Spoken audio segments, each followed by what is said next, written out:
Ashamaa kabajamtoota jaalatamtoota maatii waaqayyoo nagaan waaqayyoo isiniif haa baay'atu bakka jirtanitti an nagaa fuutii isinis baga nagaa fayyaa akkanaaf taatan abdiin qaba.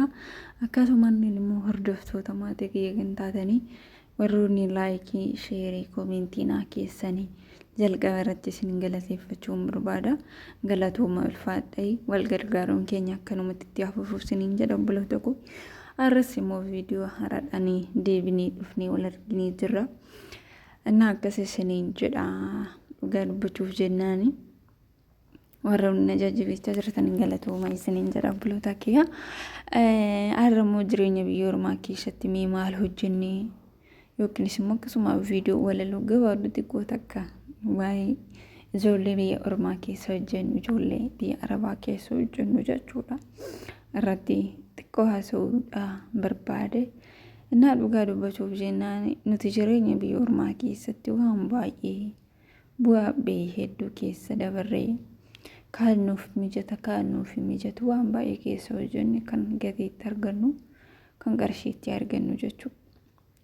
Namoonni kan garuu akka qarshiin waan salphaatti dhufuutti fudhatanii akka qarshiin gatii salphaadhaan dhufutti yaadu namni biyya keessa garuu immoo eessumaas ta'ee biyya keessas ta'ee biyya ormaa keessas ta'ee wanti ati dafqitee hin arganne tokko hin jiru. Garuu immoo dafqitee wanta dafqite sanii yoo galma barbaaddu san yookiin immoo kaayyoo ati itti biyyaa baate san beektatee kan galma barbaadde geechu kan gatii dafqa keetii boru itti gammaddu. Akkasumaan karoora malee fedhii malee karoora malee yoo kan hin deemne ta'e jechuudha. Kaayyoo biyyaa baane san galmaan ga'uu hin dandeenyu. Gatii dafqa keenya itti cobsine san beekuu hin dandeenyu, yaadachuu hin dandeenyu. Sababni isaa itti dafqee ergan wantan barbaadu san yookiin wantan fedhu san hin godhanne wanta san yaadachuu hin danda'u gaabaru. Garuu wanta tokko wantan barbaadu tokko yooniin inni teechifadhee kaleessa illee seenaa naa ta'uu danda'a. Kaleessa akkasitti dafqee wanta kana hojjedhee galmaan gaadhee jedhee too dubbachuu nan danda'a. Kanaafuu nuti warroonni jireenya biyya ormaa keessa dhadhamaa hojjechaa jirru kun jechuudha. Kaayyoo biyyaa baanee beekuu qabna. Akkasumaan gatii dhiiga keenya wanta nuuf fageenya irratti baasuun nu barbaachisa jedhee yaaduun akka yaada kiyyaatti. Fakkeenyaaf utuun uffata bitadhee ji'uma ji'aan uffata haaraa bitadhee mul'achuudha miti kaayyoon koo. Maaliif jennaan uffanni sun har'a irratti mul'ata malee tarii boruun irratti mul'achuu dhiisuu danda'a. Garuu immoo kaayyoo fi karoorri koo guddadhee yoon argame ofii kiyyaa ta'uu nan danda'a. Namaallee ta'uu nan danda'a boru. Rakkataallee gargaaruu nan danda'a. Fakkeenya yoo fudhanne otoo inni kan akkatti dafqee itti hidhamee kanaanii iddoo jireenya tokko ijaarradhe iddoo jireenya ittiin ijaarradhe kanarra hafullee jiraachuu danda'a. Kanarra hafee sanirratti erga hojjettee immoo kaayyoo waan barbaadde hojjechuu hin dandeessa. Cimtee hojjettee ta'e taanaan karoora baasee hojjettee ta'e taanaan jechuudha. Galma barbaanne ga'uu hin danda'a. Namoonni gurguddaanis jechuudha kan fooqii baay'ee qabanii kawaa baay'ee qabanii akkuma keenyatti hojjetaniiti bara. Malee immoo namni otoo hin hojjenne qabeenya horatu kuuka hin jiru. Jiras jedhee immoo hin yaaduwan. Hunduu hojjetaniiti waan ta'eef hunduu dafqaniiti waan ta'eef jechuudha. Kanaafuu hojjedhee otoo inni kanarraa hafe argadhe ta'e tarii guyyaa biraa namni wayii otoo rakkate ta'e ani mana koo ijaarradhee mana cinaarreen kanarraa fuutoon qabaadhe nama rakkate saniif nan ta'a. Kanaafuu namni sunillee guyyaa rakkina oolchisanii boruu isaallee na galateeffachuu danda'a. Kanaafuu kaayyoo biyyaa waan beekuu qabna. Dhugaa dubbachuuf jennaan kanuma argaa jirru kanaadha. Dubartoota baay'ee jechaa hin jiru. Hin jiran dubartoonni kaayyoo mataa isaanii qaban.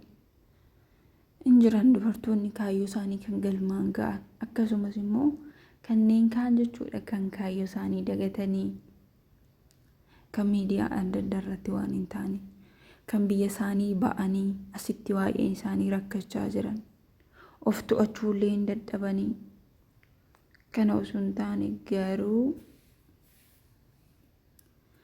wanuma hundaa irratti obsinee wanti hin dabarre hin jiru waan ta'eef jechuudha. Obsinee cimnee kaayyoo keenya san galmaan gaachuu qabna.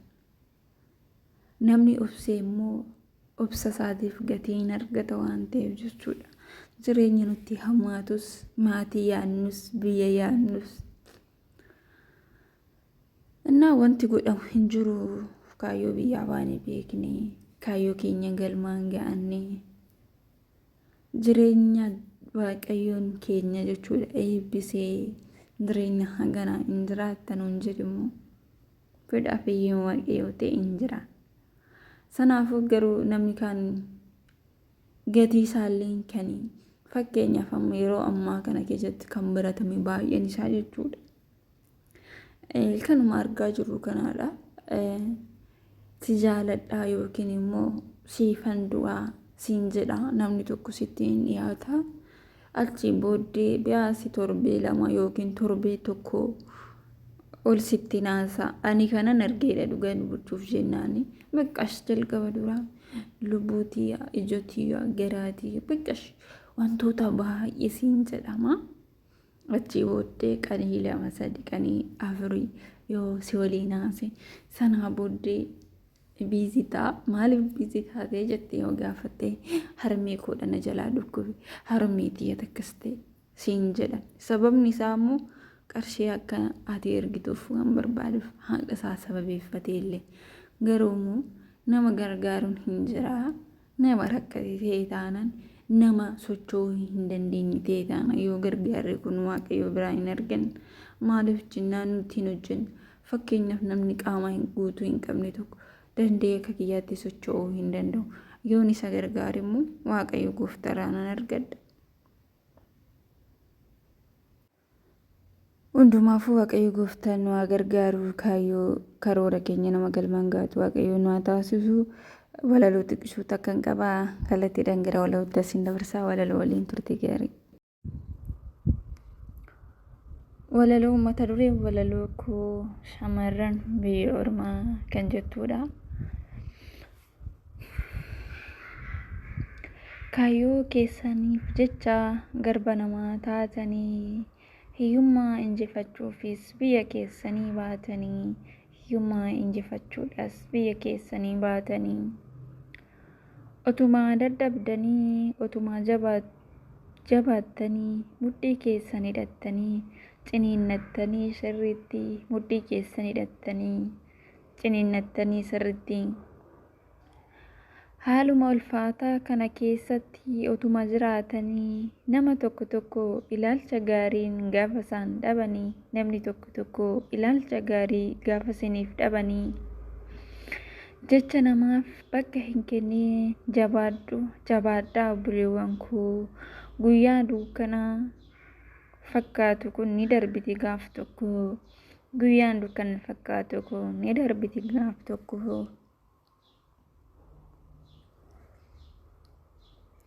Jabaadhu malee obboleettii koo hin gaddiin dhiphuun kee hundumaa argaa jira waaqni dhiphuu koo hundumaa argaa jira waaqni wanta sirra kee hundaa ni dubbatta gaaf tokko haala famala nama ilaaltee hin dhiphatin haadhoo koo dhiphuu hunduu darbee ni gammadda gaaf tokko dhiphuun hunduu darbee ni gammadda gaaf tokko.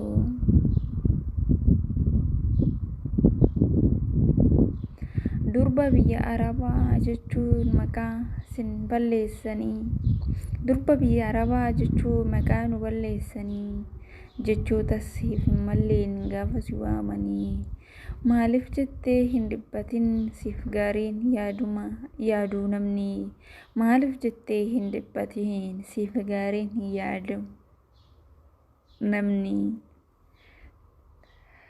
Haga walaloon koo kana fakkaata. Haga dhumaatti viidiyoo kana waliin turtii gaarii isiniin jedha obboloota koo. mata duree walalootiyaa kana fakkaatti joosinitti tole laayik sheer gochuudhaani bira darbaa isiniin jedha. Akkasumallee immoo na warri na dhaggeeffattanii warri gammaatti na waliin turtanii galatuumaa ulfaadhaan isiniin jedha obboloota koo. Aga viidiyoo biraatti walitti deebinu turtii gaarii guyyaa gaarii.